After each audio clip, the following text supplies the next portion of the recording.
हर महादेव दोस्तों, राधे राधे, जय श्री राम। दोस्तों, कुरुक्षेत्र का मैदान, सूर्यास्त का समय, चारों ओर युद्ध की तैयारियां और हवा में तनाव। तभी घने कोहरे के बीच से महर्षि वेद व्यास आते दिखाई देते हैं।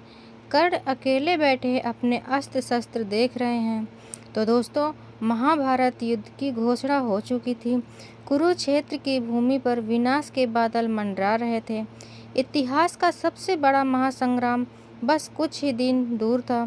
हर कोई जानता था कि इस युद्ध में लाखों योद्धा मारे जाएंगे। इसी अशांत माहौल में एक शाम अंगराज कर्ण के शिविर में एक ऐसी घटना घटी जिसका जिक्र इतिहास के पन्नों में बहुत कम मिलता है। त्रिकालदर्शी महर्षि वेदव्यास, जो भूत, वर्तमान और भविष्य को अपनी मुट्ठी में रखते थे, वे आधी रात को अचानक कर्ण के सामने प्रकट हुए, एक ऐसा रहस्य खोलने के लिए जिसने कर्ण के पैरों तले जमीन खिसका दी। कर्ण चौंक कर खड़े होते हैं, महर्षि व्यास को प्रणाम करते हैं और उन्हें आसन देते हैं।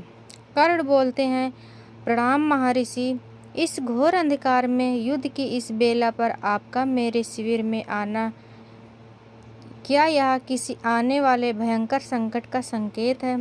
तभी वेदव्यास गंभीर और शांत आवाज में बोलते हैं, अंगराज कर्ण, संकट तो इस आर्यावर्त पर मंडरा रहा है, लेकिन मैं यहाँ तुम्हें उस संकट से सावधान करने आया हूँ जो तुम्हारे भीतर चल रहा है। तुम जिसे अपना भाग्य समझ रहे हो वो केवल एक पर्दा है। आज मैं तुम्हारे सामने से उस पर्दे को हटाने आया हूँ। तो दोस्तों, वेदव्यास जी की आंखों में चमक और कर्ण चेहरे पर उत्सुकता और डर का मिश्रण दिखाई दे रहा था। तो दोस्तों, कर्ण हैरान थे। महर्षि व्यास ने कर्ण के जीवन के उन पन्नों को पलटना शुरू किया जिन्हें कर्ण खुद भी पूरी तरह नहीं जानते थे। तो दोस्तों, वेदव्यास संवाद बोलते हैं, कर्ण, तुम खुद को सूत पुत्र समझते हो, अधिरथ और राधा के बेटे के रूप में जी रहे हो। तुम दुर्योधन के ऋण को चुकाने के लिए अपनी जान दांव पर लगाने जा रहे हो, लेकिन क्या तुम जानते हो कि तुम वास्तव में कौन हो? तो दोस्तों, वेदव्यास बोलते हैं, तुम सूत पुत्र नहीं हो कर्ण, तुम इस धरती के सबसे श्रेष्ठ राजवंश के ज्येष्ठ पुत्र हो। तुम साक्षात सूर्य देव के अंश हो और कुंती के सबसे पहले पुत्र हो। इस नाते तुम पांडवों के सबसे बड़े भाई हो। तभी कर्ण चौंकता कांपती आवाज में बोलता है, नहीं महर्षि, यह सत्य नहीं हो सकता। अगर मैं पांडवों का बड़ा भाई हूँ तो मुझे नाली में क्यों बहाया गया? मुझे सूत पुत्र का ताना क्यों सुनना पड़ा? द्रौपदी के स्वयंवर में मेरा अपमान क्यों हुआ? तभी वेदव्यास बोलते हैं, यही तो नियति का खेल है कर्ण। विधाता ने तुम्हें इस संसार का सबसे कठिन चरित्र बनाया है, लेकिन आज मैं तुम्हें यह बताने नहीं आया कि तुम्हारे साथ क्या गलत हुआ।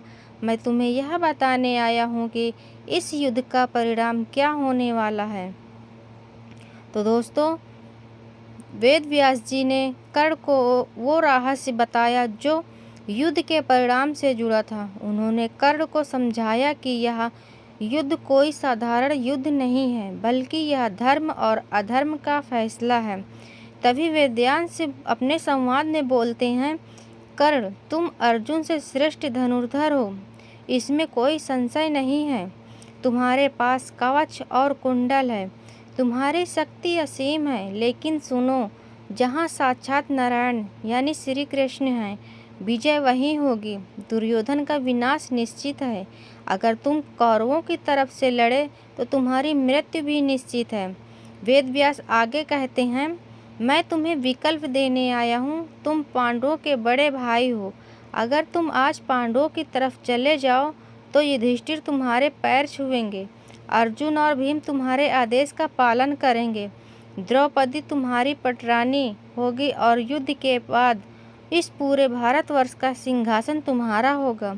तुम्हें वो सम्मान मिलेगा जिसके तुम हकदार हो। कर्ण गहरी सोच में डूब जाते हैं। हवा तेज चलने लगती है। कर्ण आसमान की तरफ देखते हैं और फिर महर्षि व्यास की ओर मुड़ते हैं। बोलते हैं। तो दोस्तों यह इतिहास का सबसे बड़ा प्रलोभन था। एक ऐसा इंसान जिसने जीवन भर सिर्फ अपमान सहा हो, उसे पूरी दुनिया का सम्राट बनने का प्रस्ताव मिल रहा था, लेकिन कर्ण कर्ण थे।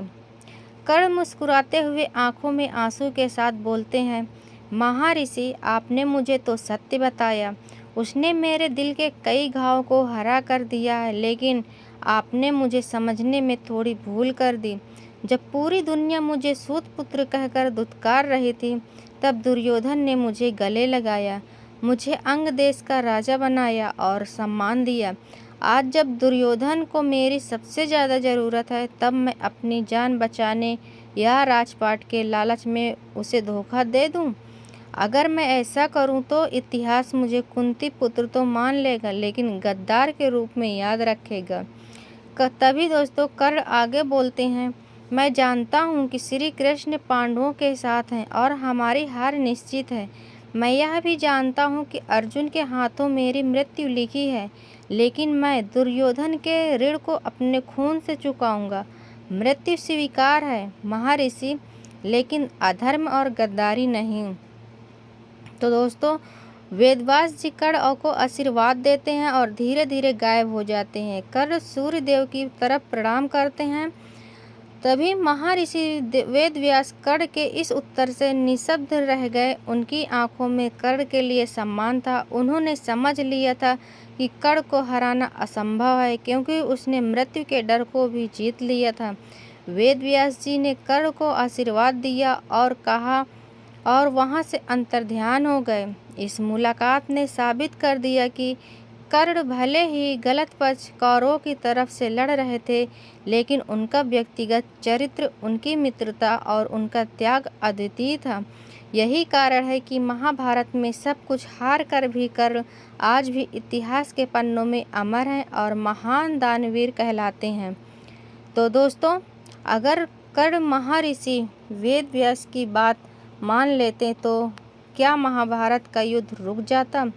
कमेंट में अपनी राय ज़रूर बताइए। वीडियो अच्छी लगी हो तो लाइक और शेयर करना न भूलें और हमारे इसी तरह का वीडियो का नोटिफिकेशन पाने के लिए हमारे चैनल को सब्सक्राइब करके बेल आइकन को ऑन कर लें, जिससे कि इसी तरह का रहस्यमय वीडियो का नोटिफिकेशन आप लोगों के पास तुरंत मिले।